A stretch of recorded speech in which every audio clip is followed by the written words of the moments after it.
दोस्तों, क्या आपके साथ कभी ऐसा हुआ है कि आपने अपने सेटअप का इंतजार करके और परफेक्ट एनालिसिस करने के बाद कोई ट्रेड लिया हो, फिर मार्केट आपका स्टॉप लॉस हिट करता है, उसके बाद मार्केट आपकी डायरेक्शन में चलता है, स्टॉप लॉस हिट हुआ, इसमें कोई प्रॉब्लम नहीं, लेकिन स्टॉप लॉस हिट करने के बाद मार्केट जब आपकी डायरेक्शन में जाता है तब बहुत ज्यादा बुरा लगता है। अगर आपके साथ भी बार बार ऐसा होता है तो ये वीडियो स्पेशली आपके लिए है। देखिए, स्मार्ट मनी और बिग प्लेयर्स जिनके पास बहुत ज्यादा अमाउंट होता है, वे लोग कई बार जानबूझकर रिटेलर ट्रेडर्स का स्टॉप लॉस हिट करवाते हैं, लेकिन उनको हम रोक नहीं सकते। हमारे कंट्रोल में जो होगा उसी को हम सही करने की कोशिश करेंगे। आज मैं आपको कुछ ऐसे पॉइंट्स बताऊंगा जिसकी हेल्प से आपका स्टॉप लॉस बहुत ही कम बार हिट हो। दोस्तों, मैं कोई जादू टिप्स के बारे में नहीं बताऊंगा कि आपका स्टॉप लॉस कभी हिट ही ना हो। हम कुछ कॉमन मिस्टेक्स देखेंगे जो हर एक बिगनर ट्रेडर करता है। First mistake, trade with only candlestick pattern. दोस्तों, जब आप कैंडलस्टिक पैटर्न सिखाते हैं तब आपने सुना होगा कि हैमर बनने के बाद मार्केट ऊपर जाता है और शूटिंग स्टार बनने के बाद मार्केट नीचे आता है। तो क्या यह सही है? ये बात 100% सही नहीं है। इसको एक एग्जाम्पल से समझते हैं। यहाँ पर मार्केट में एक प्रॉपर अपर ट्रेंड है, उसके बाद एक शूटिंग स्टार का निर्माण हुआ। अब जिन जिन बिगनर ट्रेडर्स ने अभी अभी कैंडलस्टिक पैटर्न के बारे में सीखा है, वे सब लोग यहाँ शूटिंग स्टार देखकर सेल में एंट्री करने लगेंगे और आगे मार्केट ये सभी बिगनर्स का स्टॉप लॉस हिट करने के बाद ऊपर चला जाता है। यहाँ बिगिनर ट्रेडर ने क्या गलती की? उसने सिर्फ शूटिंग स्टार को देखकर सेल में एंट्री कर ली। आप ही बताइए, क्या इस शूटिंग स्टार में उतनी ज्यादा पावर हो सकती है कि ये पूरे के पूरे ट्रेंड को रिवर्स कर दे? Answer is no. आपको हमेशा ट्रेंड के साथ चलना है और उसके साथ ही दूसरी कॉन्फर्मेशन चेक करनी है। दोस्तों, मेरा यकीन मानिए, जब आप ट्रेंड के साथ काम करेंगे तब आपका स्टॉप लॉस भी बहुत कम हिट होगा। दूसरी मिस्टेक जो हर एक बिगिनर ट्रेडर करता है, अब तक आपने सीख लिया कि आपको ट्रेंड के साथ कैंडलस्टिक पैटर्न को देखना है। इतना सीखने के बाद आप कुछ ऐसा कर सकते हैं कि यहाँ पर प्राइस हायर हाई और हायर लो के स्ट्रक्चर में ऊपर की तरफ मूव कर रहा है और उसके बाद हमें एक हैमर कैंडल की फॉर्मेशन मिली। साथ ही कॉन्फर्मेशन कैंडल भी यह ट्रेंड बुलिश है और हैमर कैंडल भी बुलिश का सिग्नल देती है। तो क्या ऐसी स्थिति में यहाँ पर बाय में एंट्री कर लेनी चाहिए? डेफिनेटली लोग यहाँ पर बाय करेंगे। देखते हैं आगे क्या होता है।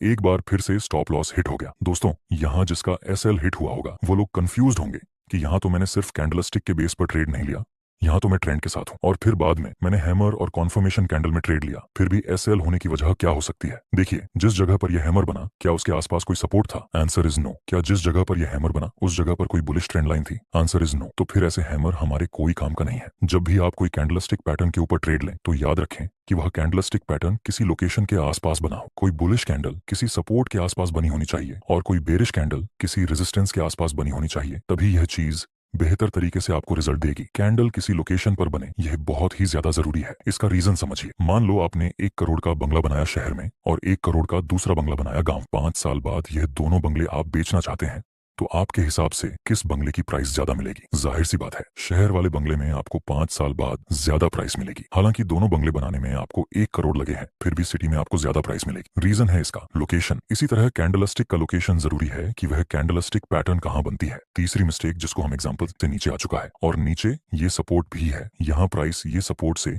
3 बार ऊपर भी जा चुका है। मतलब इस वक्त ये एक साइडवे मार्केट है। साइडवे मार्केट में हम ट्रेड नहीं कर सकते। हम वेट करेंगे कि या तो मार्केट इस रेजिस्टेंस को ब्रेक कर जाए या फिर यह सपोर्ट ब्रेक हो जाए। नेक्स्ट हम देखें तो प्राइस ने इस रेजिस्टेंस को ब्रेक कर दिया, लेकिन अभी हम इसमें एंट्री नहीं कर सकते। हम रिटेस्ट का वेट करेंगे। नेक्स्ट प्राइस रिटेस्ट के लिए भी आता है और बाद में एक हैमर और कंफर्मेशन कैंडल का निर्माण हुआ। अब हमें बाय में एंट्री कर लेनी चाहिए। नेक्स्ट हम देखें तो प्राइस ऊपर तो गया, लेकिन प्रॉफिट टारगेट हिट होने से पहले ही स्टॉप लॉस हिट हो गया। और उसके बाद क्या हुआ? स्टॉप लॉस हिट होने के बाद फिर से प्राइस ने ऊपर की तरफ मोमेंटम दिया और वहां हमारा प्रॉफिट टारगेट हिट हो गया। लेकिन अब क्या फायदा? हमारा एसएल तो कब का हिट हो गया है। दोस्तों, इसमें मिस्टेक ये है कि हमने प्रॉफिट टारगेट बहुत ही ज्यादा बड़ा रख दिया था दिखने में। ये मिस्टेक बहुत ही मामूली लगती है, लेकिन लोग ऐसी गलतियां बार बार करते हैं। अगर हम यहां तक का प्रॉफिट टारगेट रखते तब भी हमें 1 से 3 का रिस्क रिवॉर्ड रेशियो मिल जाता है, जो कि बहुत ही अच्छी बात है। या फिर हमें बड़ा टारगेट रखना भी होता तब भी हम एक साथ इतना बिग टारगेट नहीं रख सकते। पहला टारगेट हमें यहाँ पर रखना चाहिए था जहां हम 50% प्रॉफिट बुक करते और फिर आगे दूसरा टारगेट हिट होने का वेट करते। इस तरह से हमें यहाँ लॉस होता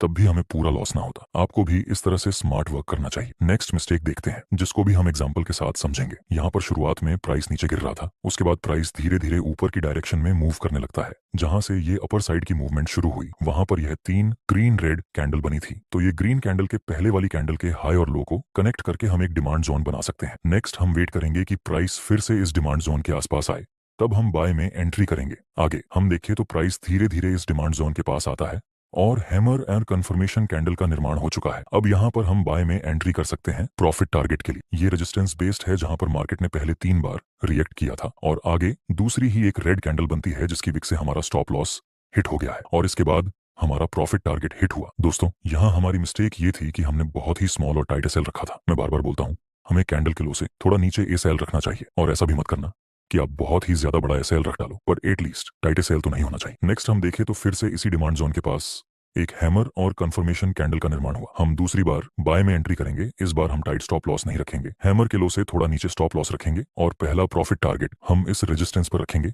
जहां पर हम 50% प्रॉफिट बुक कर लेंगे, और बाकी के प्रॉफिट टारगेट को हम ट्रेल करेंगे। नेक्स्ट मिस्टेक है कि trade with FOMO and chasing the moment Como, missing out. इसका क्या मतलब होता है, आइए एग्जाम्पल से देखते हैं। जब मार्केट बहुत ज्यादा मोमेंटम के साथ मूव करता है और आपको ऐसी जगह पर कोई बड़े बड़े कैंडल दिखने लगे, तो तुरंत आपके दिमाग में एक थॉट आएगा कि अब मार्केट बहुत ज्यादा नीचे गिर सकती है, कहीं यह ट्रेड मिस ना हो जाए, इसलिए मैं यहाँ तुरंत एंट्री कर लेता हूँ। इसको बोलते हैं फोमो। जब आप फोमो के साथ ट्रेड करेंगे तब आपकी एंट्री सही नहीं होगी, एंट्री सही नहीं होगी तो स्टॉप लॉस भी सही नहीं रहेगा। इसलिए हमेशा वेट करें रिटेस्ट का, और मार्केट रिटेस्ट करने के लिए जरूर आता है। और वैसे भी शुरुआत में ये रेड कैंडल यहां तक नीचे गिर रही और बाद में एक बड़ी विक बनाकर ऊपर क्लोज हो गई। मतलब जिन जिन लोगों ने यहां सेल में एंट्री किया था वो लोग ऑलरेडी अपना प्रॉफिट बुक करने लगे हैं। तो फिर प्राइस में एक पुल बैक तो मिल सकता है, फिर प्राइस एक पुल बैक के साथ ऊपर जाता है, और इस रेजिस्टेंस के पास एक बेरिश सिग्नल मिला। अब हम सेल में एंट्री कर सकते हैं स्टॉप लॉस कैंडल के हाई से थोड़ा सा ऊपर, और प्रॉफिट टारगेट के लिए हम इस कैंडल के लो का यूज करेंगे जहां बहुत ज्यादा वीक है। नेक्स्ट हम देखें तो कुछ ही समय में हमारा प्रॉफिट टारगेट कंप्लीट हो चुका है, और आखिरी मिस्टेक है कि साइकोलॉजिकल नंबर में एसएल रखना। साइकोलॉजिकल नंबर जैसे कि 500, 1000,